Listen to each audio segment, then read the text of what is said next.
Hi guys and welcome back to the channel, and this is a review of the Insta360 Go 2. It's a small pocketable action camera, literally the size of your thumb. It's marketed as an action camera but also as a general all-purpose camera as well. If you're interested in a complete features and settings guide, that is coming soon, so hit that subscribe button down below and hit the bell button to be notified when that video does come out. So I've kind of got mixed feelings about this camera. I originally saw it on YouTube, you know, all the YouTubers reviewing it, and I was like, I'm not going to buy this. And since testing it, my thoughts have kind of changed. And obviously this camera isn't for everyone, but for some people I think it might fill in a gap. So stick around to the end to find out if you're one of those people. So I did have a lot of fun testing out this camera in different situations. So without further ado, let's run some B-roll with this camera.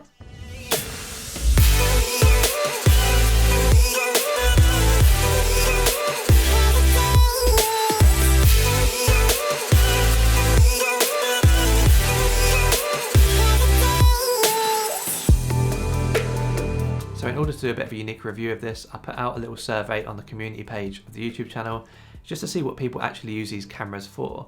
But it turns out people actually use these action cameras mostly for travel and holiday purposes.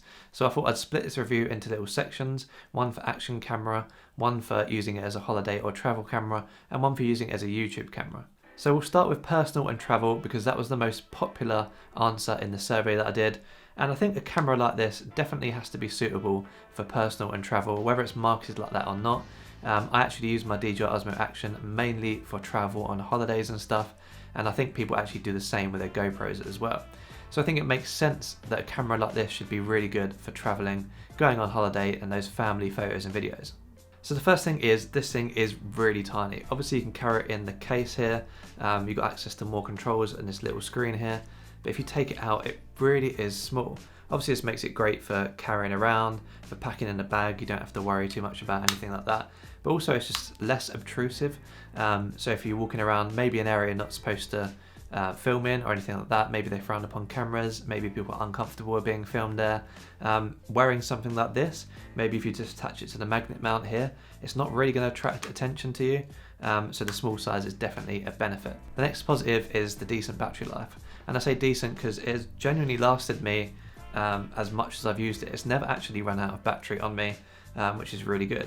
If you did want to take out the small module and use it for something, then it will probably realistically only last around half an hour. The next thing is it's more than good enough quality for documenting those memories.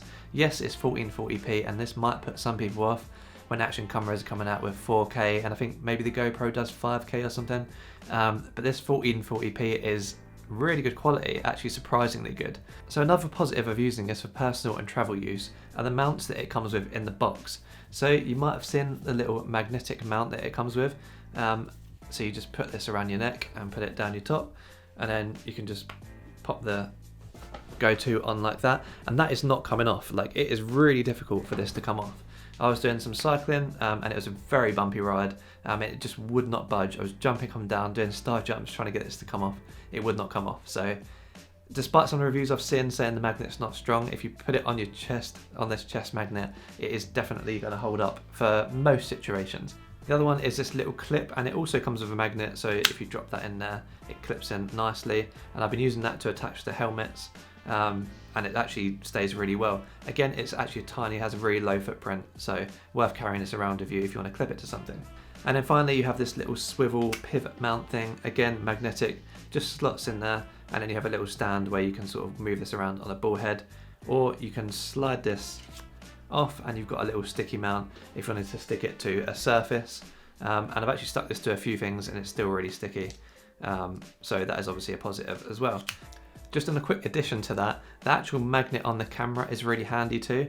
Only the other day I used it for a quick time lapse where I attached it to a pole and then just left it recording a time lapse.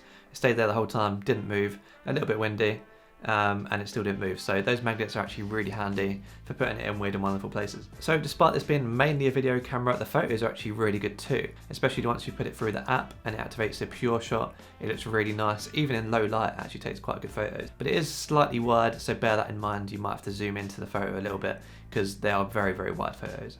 So let's go over to the negatives now of using this for personal or travel use. And a big thing for me is the fact this does not have an SD card, not even in the cases of an SD card. And it's only got 30 minutes worth of recording in pro mode maybe.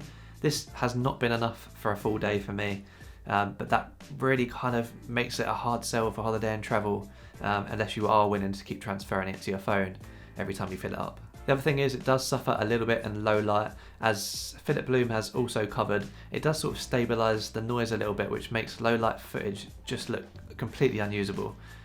It can struggle in high contrast situations, but I did go out and sunset the other day, play some football and just get some general shots, and the sunset shots look really good. So it's not terrible in high contrast situations, just some scenarios you have to watch out, and you'll probably have to take another camera up for those low light situations. Okay, so the fact it is tiny obviously was a positive, but if you are just using this module and taking it out and about, it's got one button on it and one light. So you're going to be pressing this to activate the different modes. Sometimes you can accidentally press something and be recording in the wrong mode, which is definitely frustrating, so it'd be nice to know what mode you're recording in. But if you do carry the carrying case around with you, you can see what mode you're recording in and remotely activate the camera as well.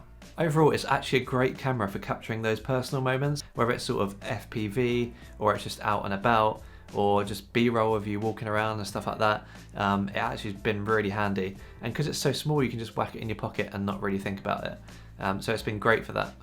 I'll probably be taking this on days out where I'll be recording really short bits of footage, and I don't think the expandable storage thing would stop me from taking this on holiday just because of how small it is.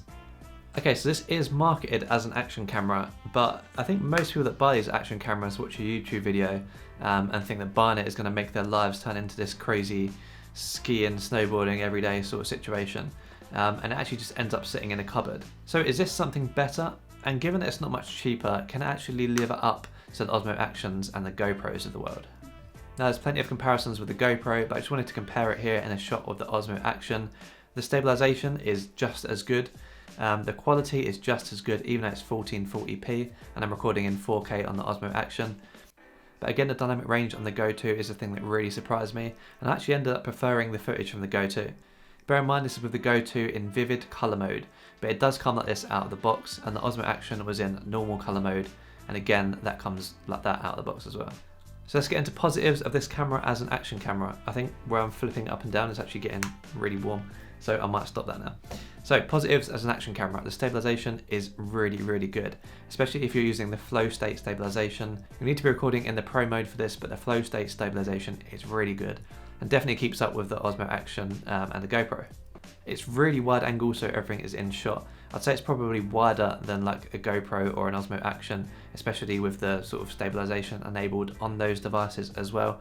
And you'll notice it actually records in square, so afterwards in the Insta360 Studio app, you can reframe it as well, which just obviously gives you a lot more flexibility in post. Again, the 1440p is more than enough. We've already spoken about that, that the quality is not an issue on this camera. The slow motion is decent quality. Obviously you want to be using it in good light, but overall it's definitely usable. Over to the negatives though, the action camera mount isn't actually included. If they're marketing this as an action camera, in my opinion they've got to include the action camera mount. And I do love the sort of the other mounts that are included with it. They are unique and fresh ideas, but at the end of the day, most people already have a few sort of GoPro mounts hanging around, and so including something like that in the package would be much better. Again, the storage space isn't expandable, so I don't know, if you're doing long bouts of action where you can't really touch the camera, then you are stuck to 30 minutes and then you've got to go and transfer it all to your phone, which kind of ruins the experience a little bit. The other thing is the hinge on the case is definitely not strong enough for those action moments. I was cycling around with the camera in its case with a pole connected to the bottom, and eventually after a little bit the case just sort of fell down like that. So definitely not suitable in its case for action in my opinion. The other thing is you've got to wonder how durable this camera actually is. It feels great quality, both the case and the camera, but obviously action cameras have got to take a beating, so that's yet to be seen. And finally, let's get onto vlogging. Cameras this size are often really popular for vlogging, partially because you don't look like a tit hanging around with a big camera. Some benefits to this and negatives to using this as well. Let's start again with the positives. Again, it's a small size, it's going to be unobtrusive. You're going to be capturing the story more than you're going to be focusing on the gear and changing shutter speeds and things like that. So that's definitely a benefit. It's just easy to use, it's tiny. Again, the stabilization is very good, so very minimal accessories required if you do want to vlog with this as well. It's wide enough angle to capture yourself and obviously things in the background as well. So vlogging, you obviously want to capture where you are and what you're doing, and I think this is wide enough, definitely wide enough to do that. And the point of view shot using the magnet is actually really handy as well, because you don't really have to strap anything to you or anything like that. It's pretty unobtrusive, and you can just whack it on and take it off when you need to. Finally, in the positives, it's got a good variety of modes as well. So say you're out and about, you're doing a vlog, you just want to take some video, and then bam, you want to take some photos, switch over to the photo mode, take some photos, and then of course there's hyperlapses and time lapses and stuff as well. So more than enough to get you through a sort of vlogging edit. So negatives now, and the sound quality is not great on this. So we're going to go right when we're at the lake, yeah? Only because the arrow points that way. Yeah. So let's turn the C6 up now to 100. I mean, in perfect conditions, it's more than enough for the sort of vlogging environment, but as soon as you introduce a little bit of wind or background noise, it definitely doesn't sound great. There's also no option to attach an external microphone to this, which is a big shame, as I know a lot of people do use this sort of camera for vlogging, like a GoPro or an Osmo Action for vlogging. So it would have been great for them to be able to carry around something like this, even if the microphone just went into the case or something like that. But there's no option for that at the moment. Another thing is the app, and the Insta360 app is really good. After a sort of initial fiddle, you kind of get used to it, and it really connects up really well to the camera and offers a little bit extra. You actually want to go into the app to start off with to update the firmware and dial in your settings as well. But once you've done that, it's kind of a nice little companion. And reframing your footage afterwards is excellent too. Obviously you can only go sort of up and down when you've got 16:9, but just having that little bit extra flexibility to reframe the footage afterwards definitely makes all the difference. Okay, so in the next version, what I'd really like to see is a sort of Insta360 1x2 style tiny little colour screen there to see what I'm recording. It'd just be really helpful, and maybe you could put the little LED screen on the camera, even if it is a tiny little bit bigger. Also an SD card somewhere, so we're not relying on that inbuilt storage, whether it's in the case, and maybe every time you put the small camera in it backs up to the SD card. That might be handy, but just something to remedy that storage issue. So in conclusion then, this camera is kind of a jack of all trades but a master of none. It's well worth taking a look at if you're interested in it, and if you can deal with some of the drawbacks that we've mentioned, it can be very rewarding. I think Jesse Driftwood's video on it sums it up, which I'll link down below. It's kind of that personal travel, little bit of action style camera where you can film in the moment without having to worry about your framing and things like that. I think action enthusiasts will probably stick with the GoPro, the Osmo Action, the Insta360 1x2, and if you've got any of those cameras, then maybe just stick with those. But if you haven't got any of those and you're skeptical about whether you're actually going to use an action camera, then buying one of these things could be the way forward. Because even if you don't use it for action, I can still guarantee you'll find a use for it somewhere down the line if you just keep it in your pocket every day. Whew, I could take a breath now. I hope that's helped in some way make your decision on whether you want to buy the Insta360 Go 2.